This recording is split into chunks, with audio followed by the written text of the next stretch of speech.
They've been reported at dusk or in the dead of night, in clearings amid still woods and fields in lonely farm country.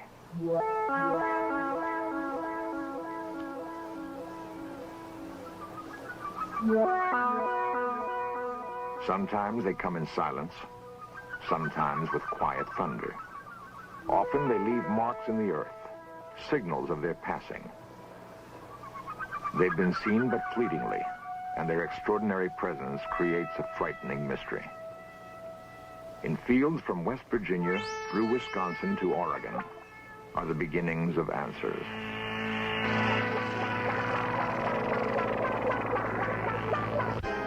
A dark patch of ground on a football field.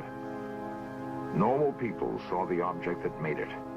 It begins tonight's search for answers.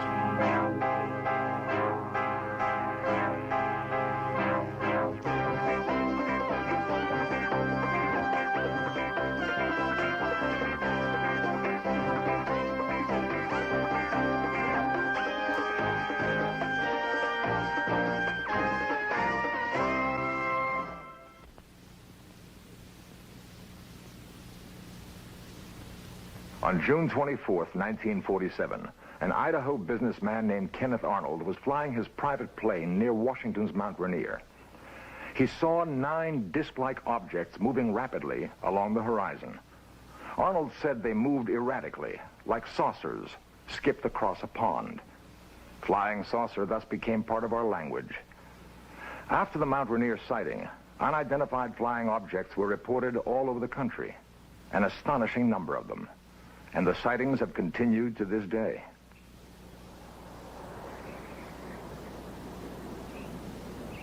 A chill morning in Mellon, Wisconsin. Quiet fields and quiet people. Yet something remarkable happened on the Mellontown Road. Something that would have seemed incredible if it hadn't happened to people as down to earth as the town of Mellon itself.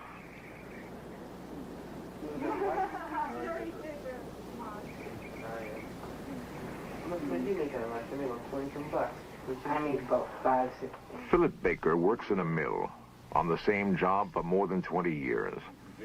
He's grown up here and passed on to his children a love for the land, a love for planting and harvesting his own crops, for cutting wood to warm the house in the long Wisconsin winters. He was an officer in his union once, but stepped down because it meant too much time away from his wife Shirley and their kids, Monty, Jeff, Jane, and John. Lazy, good for nothing. The most important things to the Baker family are hard work and being together. They were together the most incredible night of their lives. It was March 13, 1975. I was carrying the 2 cats. I was walking to the garage. And I got by this corner, right by the house here. And I looked, and there was this weird object, funny noises, and it was really bright, and I didn't know what I should do. So I was going back and forth, and finally I threw the cat in the garage. And then I ran to the house around the corner, and I couldn't get the door open. When I first saw it, I was standing approximately right here, but I couldn't get too good of a view of it because the brush and the trees are in the way. So then I went back into the house, and I got my coat on. My 2 youngest boys and Jane were following me. We went over here to get a better look at the object that was sitting on the road. And my curiosity still wanted me to get a better view of it. So we walked down. Of course, the ground was covered with snow. And my car was sitting here in the driveway. And of course, there were snowbanks on the side of the roads, and there's where I got my estimate of the size of the object, approximately 12 feet in diameter, but also with the markings in the snow. And I would judge the object at the center of it was approximately 6 feet high. It was like a turtle.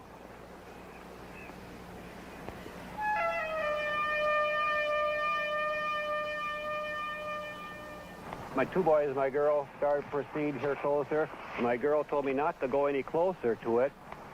She ran back in the house. And he was going to go walking up to it, and I went back to the house and told my mom that he was going to go up there and get closer to it. And she came out and she yelled at him. My wife came out and hollered at me and told me not to be foolish and go any closer to it, not knowing exactly what the object was on the road. And of course I did get a very good view of it from here, as there was nothing blocking my vision on the road.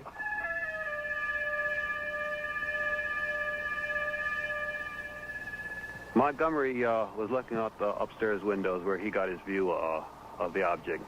And we went in the house and we called the deputy sheriff. And when the deputy said hello, it was a boom and it was gone. I went out and I couldn't see it anymore. The sheriff came and he saw nothing. That can be a pretty lonely feeling, to have witnessed something incredible and be unable to produce evidence. Loneliest of all, perhaps, for the Baker children. They would want to tell their story to friends at school. But who would believe them? Well, Monty, my oldest boy, he was all upset. He told my other two boys, now don't say anything. Don't say anything to kids at school. We don't want nothing of this to get out. And of course, Janie was in tears. She says, well, I know what I saw. She says, you're trying to tell me I'm crazy or something? She says, I know what we saw. She says, don't try to tell me I didn't see anything, because she said, I know I saw it. And she was in tears and everything else that night. And, of course, the undersheriff, I apologized when he left me off here, because I thought, well, no, we didn't find anything. He said, he'll think I'm a little off, too. He said, no, don't forget, just forget about it. I said, well, I said, okay, let's forget about it. And I said, but don't tell anybody then. Matter of fact, I even mentioned that. I said, don't tell anybody. I said, just forget it then. Because I said, let's drop the whole story. Mellon has a newspaper, the Weekly Record. Editor Jasper Landry knows just about everybody in Mellon by first name. I've known Mr. Baker for about 30 years, and he and his family have been here a long time. And when this story broke on the UFOs, he asked me not to put it in the paper because of the anxiety his family was being put through by callers and curiosity seekers. And so I thought that I wouldn't. And he was very appreciative. I honored his wish to not have it printed. The story got around anyway, of this country lane where the Baker family saw something big and metallic with red and green lights. Something that was gone almost as soon as it came. I am George Ree, Mellon, Wisconsin. I am the undersheriff of Ashland County. On this night in question, I answered a complaint of Philip Baker, and I arrived at the site and I investigated it, and I firmly believe that the Baker family did see an object. Sheriff Ree had good reason to believe Baker's story. He may have arrived at the Baker house too late to see anything there. But when he left, a second call came to investigate reported lights in the sky. Ree and 7 deputies from 2 counties raced across country roads. Sheriff Ree would sight a bright object darting in the sky, call on his radio for another car to intercept it, and the object would dart away, sometimes to briefly join another hovering in the sky. One of Ree's deputies said the light given off by the objects was so intense he could read a newspaper by it. And when it passed over another patrol car, the police radio went dead.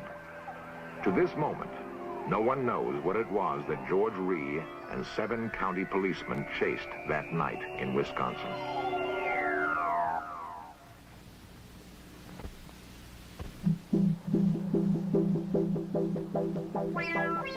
Big Chimney, West Virginia. It has been suggested that the overwhelming percentage of UFO sightings occur in small towns and rural farmlands for good reasons. The view is less obstructed, for one thing. The residents are more likely to be looking up at the sky, more sensitive to the changing lights above. It's about 9:30 in the night. We were driving north on 119 towards Clendon, and my wife saw some intensely bright lights in the sky, and she commented that this was the brightest airplane lights that she'd ever seen. I looked up, and there this big diamond-shaped object with big flat ends set right above the treetops. Carroll Critchfield pursued his UFO to the spot where he saw it set down and found marks that could have been made by landing gear.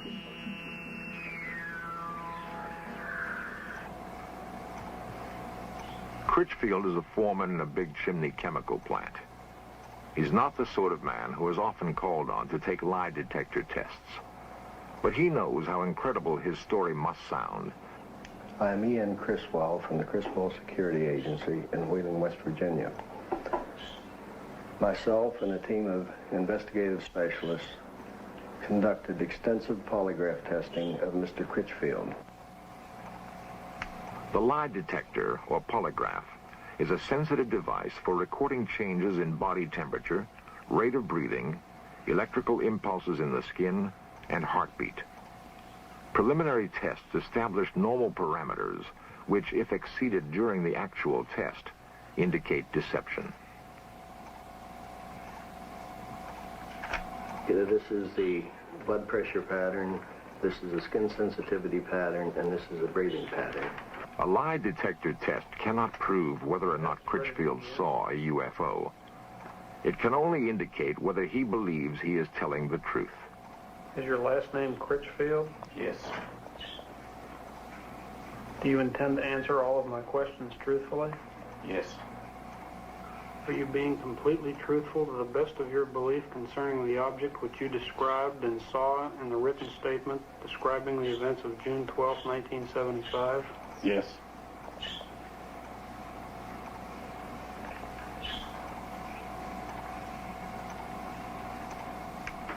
Are you being truthful when you say that in the first 35 years of your life you have never lied to a police officer?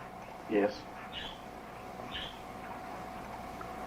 Are you being completely truthful when you say that you have no knowledge of how the burn spots and other evidence were created other than by the object described in your written statement? Yes.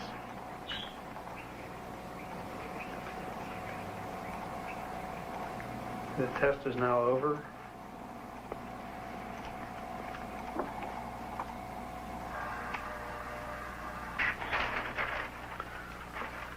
On the first question here concerning Mr. Critchfield's name, there was no reaction in any of the tracings.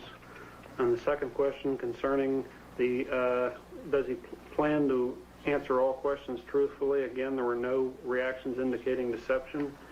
On question number 3 concerning the object that Mr. Critchfield described in a written statement previous to this examination, there were no reactions significant of deception. On the question concerning the burn spots and the other evidence left by the object, there were no reactions indicative of deception. And it is our opinion that Mr. Critchfield has told the complete truth about all statements concerning the object he cited on June 12, 1975.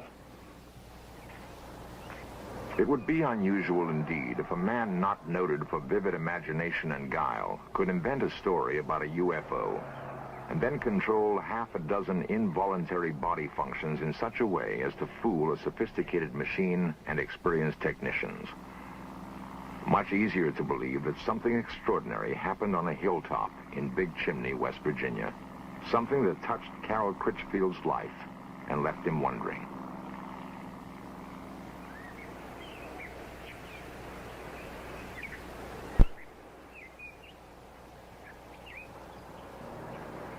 The pocket transit also can be used. Some men, like Ted Phillips, are dedicated to finding answers for the growing number of perplexed people who have had UFO experiences. Phillips is an amateur scientist and UFO investigator. Neat little pocket penetrometer.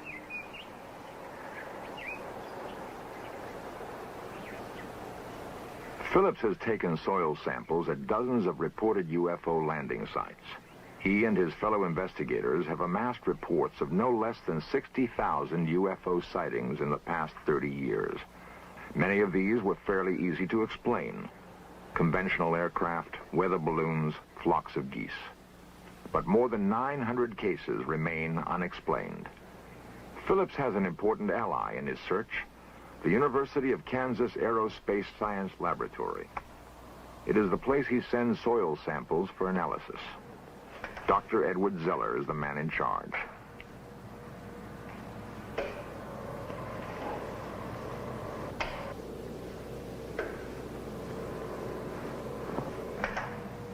Zeller believes it would be unscientific to ignore UFO reports, and that the techniques of hard scientific analysis can be put to work finding answers. Medford, Minnesota. Medford provided Dr. Zeller with a test sample, and a remarkable story told by Janet Kay provides the background. On the night of November 2nd, 1975, I was sitting here doing my homework, and I looked out the window, and right above the blue building, I saw a UFO come down out of the sky. And it landed behind the building, and behind the building is a football field. It landed there.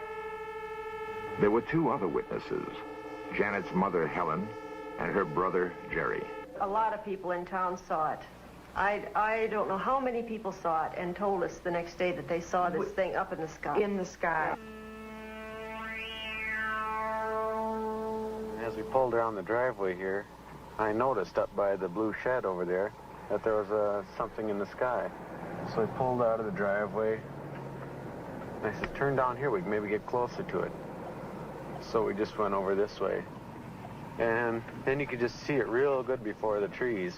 It was definitely right there. And we just drove up here, and by that stop sign near the railroad tracks, there was a fence across, so we couldn't go any further. And we just noticed it. It was just coming right in front of the trees, and we just stood here a minute till we saw it just glide over the top of the trees, and then it was gone.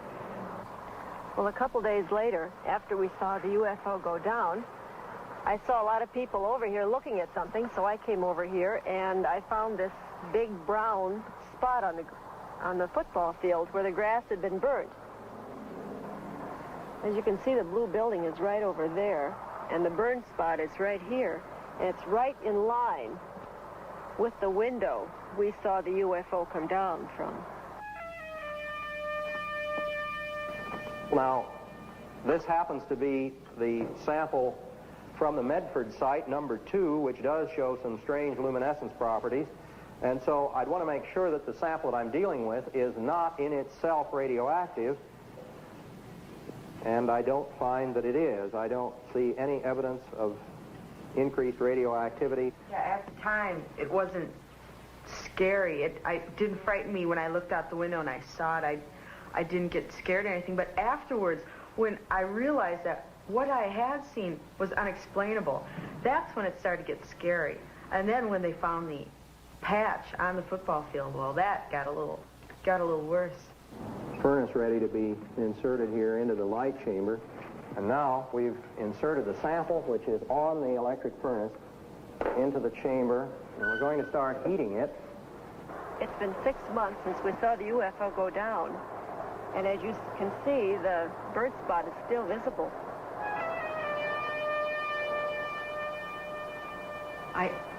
I just wish I knew what it was. Don't you think so? Yeah, I mean, if it was something, you know, from another country or something the Army was putting up in the air, I wish they'd come and tell us that this was it, and not just leave us out here thinking that it was something from some outer space place. I'd be satisfied with any kind of an explanation. Well, we're going to start off here by looking then at the glow curves, which I ran about 2 months ago on the Medford site. And if we look at the curve at the center of the site, we see that there's just a very small rise here. That is, the luminescence peak is very small. At the edge of the site, as we proceed along here, at the edge of the site, we discover the intense luminescence. Now, this luminescence that we are observing is apparently the result of some sort of radiation effect. It looks, at least, as though that particular sample at the edge of the site has been subjected to some kind of high-energy radiation. If I had never seen a UFO, I wouldn't believe in it. I wouldn't believe me if I were you. Because I have nothing to show you. I can't say, you know, I saw this. I just have nothing. All you have is my word. But there is more than just Mrs. Kay's word.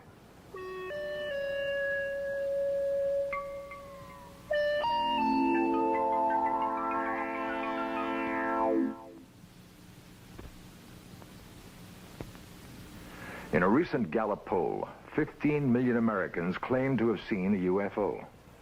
15 million. The same poll showed that 51% of the adult population is convinced that flying saucers are real. For those who haven't seen one, this is a recreation of what Carol Critchfield saw on a hilltop in Big Chimney, West Virginia.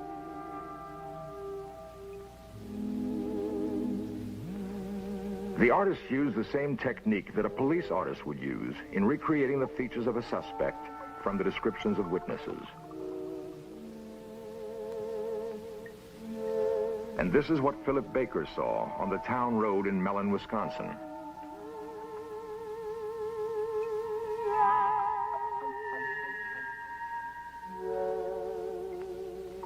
Helen Kay and her children saw this object land on a football field in Medford, Minnesota. The last systematic attempt by the U.S. government to investigate UFOs was conducted by the Air Force and was called Project Blue Book. Project Blue Book ended in 1968. The Air Force had by then investigated more than 11,000 UFO sightings and found explanations for all but 676. The Air Force seemed to have no interest in the sightings it could not readily attribute to earthly phenomena. Perhaps it's time to approach the question of UFOs again, without bias.